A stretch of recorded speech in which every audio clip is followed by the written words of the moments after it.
hapon! Kumusta po? Narito po ulit ang update natin para sa lagay ng ating panahon.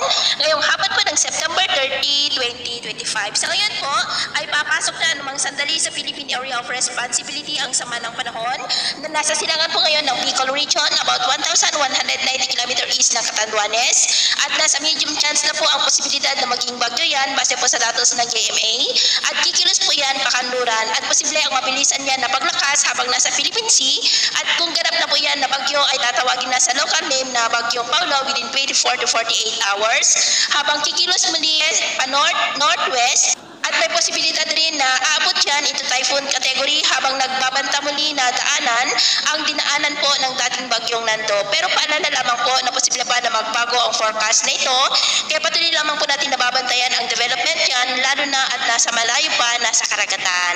At sa lagay ng ating panahon, ngayong hapon ay nakakaranas ng maulap na kalangitan with isolated rains, dulot ng mga localized thunderstorm ay ilang bahagi ng Ilocos Region, Cordillera, Cagayan Valley, Central Luzon, Metro Manila, Calabarzon, ilang bahagi ng Bicol Region, Mimaropa, Negros, sa may northern part, Cebu, ilang bahagi ng Bohol, Leyte, Samar Provinces, Sulu Archipelago, Zamboanga Peninsula, Northern Mindanao, Caraga, Davao Region, at Sorsogon. At mamayang gabi po, may mga isolated rains pa rin sa ilang bahagi ng Central Luzon, Metro Manila, Northern Luzon, Southern Luzon, maging sa ilang bahagi ng Visayas at Mindanao.